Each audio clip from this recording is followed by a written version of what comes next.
Video فوری اب تک پہنچ سکے۔ السلام علیکم ورحمۃ اللہ وبرکاتہ۔ ویورز، حکیم محمد عمران کمبو آپ کی خدمت میں حاضر ہے۔ ویورز، اکثر آپ نے لوگوں سے سنا ہوگا یا اپنے بڑے بزرگ اکثر یہ ایک عام جملہ جو ہے وہ لوگوں کی زبان پہ ہوتا ہے، یار اے نمرد ہو گیا ہے، اس کو کسی نے دھنیا پلا دیا ہوگا، یا اس کو کسی نے دھنیا کھلا دیا ہوگا، یا دھنیا کھانے سے بندہ نامرد ہو جاتا ہے، یا دھنیا کھانے سے بندہ جناب بیوی کے قابل نہیں رہتا۔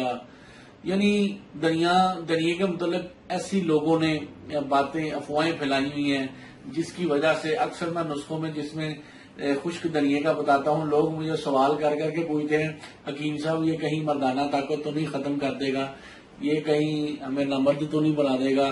تو ویور، آج آپ کو میں دھنیا کے حوالے سے یہ تھوڑی سی آپ کی غلط فہمیاں دور کر دوں اور ساتھ اس کے فوائد بھی بتا دوں، تاکہ آپ لوگ اس قدرت کی نعمت کے متعلق غلط فہمیاں ہیں وہ دور کر لیں۔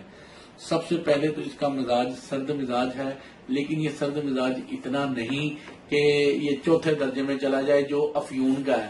افیون کا جو مزاج ہے وہ چوتھے درجے میں سرد خشک ہے، یہ تو بالکل جناب یہ پہلے یا دوسرے درجے میں ہے۔ بعض اوقات اس کی دوسرے درجے میں سردی اور چلی جاتی ہے، لیکن عموماً اس کو پہلے ہی درجے میں سرد گنا جاتا ہے، یعنی اس کی سردی اتنی خطرناک نہیں ہے، نمبر 1۔ نمبر 2، یہ پوری دنیا میں عام کاشت کیا جاتا ہے، پوری دنیا میں اس کو استعمال کیا جاتا ہے، کھایا جاتا ہے۔ ہمارے ہر کھانے میں جو خاص طور پر برصغیر پاک و ہند میں گھروں میں کھانے پکتے ہیں، یہ دھنیا خشک ہر گھر میں یا دھنیا سبز ہر گھر کے ہر سالن میں دھنیا ایک عام جزو ہے۔ تو ویور، جب اتنی کثرت سے ہم لوگ دھنیا گھروں میں استعمال کرتے ہیں تو اللہ کے فضل سے اللہ تعالیٰ نے صحت دی ہوئی ہے، آپ کتنے لوگوں کو نامرد دیکھتے ہیں۔ یعنی آپ غور کریں کہ آپ کے گھر کے ہر جو گرم مسالہ جات ہے اس میں دھنیا لازمی جزو ہے۔ اس کے علاوہ جب سالن پک جاتا ہے، کھانا پک جاتا ہے، اس کے اوپر دھنیا کی اسے کیا گارنشنگ کہتے ہیں یا کیا جو فنشنگ، مجھے اس لفظ کا نہیں پتا، وہ لوگ آپ کرتے ہیں۔ تو اللہ معافی دے، اگر اس کے اتنے ہی نقصان ہو تو گھروں میں کوئی مرد ہی نہ رہے یار۔ تو اس لیے یہ چھوٹی سی غلط فہمی، یہ چھوٹا سا یہ چیز دور کر لیں۔ ہاں، اب سائیڈ ایفیکٹ کیا ہوتے ہیں؟ دنیا میں آپ کوئی بھی چیز ضرورت سے زیادہ استعمال کریں تو وہ نقصان دیتی ہے۔ دیکھیں، گندم ہے، اگر اس کو آپ ضرورت سے زیادہ کھانا، ایک وقت میں آپ کی گنجائش اگر 1 روٹی کی یا 2 روٹی کی، آپ 5 کھا لیں گے تو یقیناً بیمار ہوں گے۔ اسی طرح گوشت ہے، اس کی لمٹ اطباء کرام نے 100 سے 150 گرام ایک وقت میں بتائی ہے، جو انسان کے لیے فائدہ مند ہے۔ اس سے زیادہ مقدار استعمال کریں گے تو آپ کو نقصان دے گا۔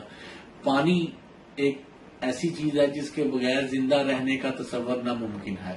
مجھے یہ بتائیں، اگر آپ پانی ایک وقت میں 1 سے 2 گلاس پی تک ہے، اگر آپ ایک وقت میں 8 سے 10 گلاس پیئیں گے تو کیا آپ بیمار نہیں ہوں گے؟ پیٹ کی بیماریاں یا ہیضہ یا الٹیاں اس قسم کی بیماریوں کا شکار نہیں ہوں گے؟ اسی طرح اگر آپ دھنیوں کو ضرورت سے زیادہ اس کی مقدار خوراک جو اطباء کرام نے یا طبی کتابوں میں یا طب کے تجربات کے بعد جو ایک دھنیے کی مقدار ایک وضع کی گئی ہے، ایک بتائی گئی ہے کہ اس کوانٹٹی میں آپ دھنیا ایک وقت میں کھا سکتے ہیں، اگر آپ اس کوانٹٹی کو دگنی تگنی یا 4 گنا کر دیں گے تو یقیناً وہ نقصان دے گی۔ تو اس لیے ایک لمٹ میں رہ کے دھنیا کا استعمال نقصان نہیں دیتا، یہ خیال ذہن میں نکال دیں کہ دھنیا جو ہے وہ نمرد کر دیتا ہے، نمبر 1۔ نمبر 2، دھنیا کا فائدہ کیا ہے وہ سن لیں۔ سب سے پہلے یہ طبیعت میں جو بے چینی ہے اس کو ختم کرتا ہے، ڈپریشن ختم کرتا ہے، دھنیا کولیسٹرول کا خاتمہ کرتا ہے، آپ کے ذہنی ٹینشن، ہائپر ٹینشن کو کنٹرول کرتا ہے، ہائی بلڈ پریشر میں فائدہ مند ہے۔ اس کے ساتھ ساتھ جسم سے فاضل کولیسٹرول کو خارج کرتا ہے، طبیعت میں فرت اور تازگی پیدا کرتا ہے، اور اس کے ساتھ ساتھ دھنیے کا جو سب سے مین فائدہ ہے، آپ کے جسم سے فالتو گرمی خارج کر کے جسم کے درجہ حرارت کو قدرتی اعتدال پر لاتا ہے، آپ کے معدے مثانے جگر کے اندر ان کے افعال کو درست کرتا ہے، اور اس کے ساتھ ساتھ ان کے اندر سے جو فاسد مادوں کے اخراج میں مدد دیتا ہے۔ اب دھنیے کا سائیڈ ایفیکٹ بھی ہے، نقصانات بھی ہیں، وہ سن لیں۔ اگر ضرورت سے زیادہ استعمال کیا جائے، اس کی مقدار خوراک جو ہے اطباء کرام نے جو وضع کی ہے، اگر آپ کو میں گراموں میں بتاؤں تو آپ کو سمجھ نہیں آئے گی. آپ ایک وقت میں، ایک دن میں، سارے دن میں آپ ہاف ٹی اسپون سے 1 ٹی اسپون تک ڈیلی یوز کر سکتے ہیں. علاجی طور پر آپ کو کوئی نقصان نہیں ہوگا. ٹھیک ہے جی، ہاف ٹی اسپون سے ایک ٹی اسپون سارے دن میں آپ یوز کر سکتے ہیں، اس کا کوئی نقصان نہیں ہوگا.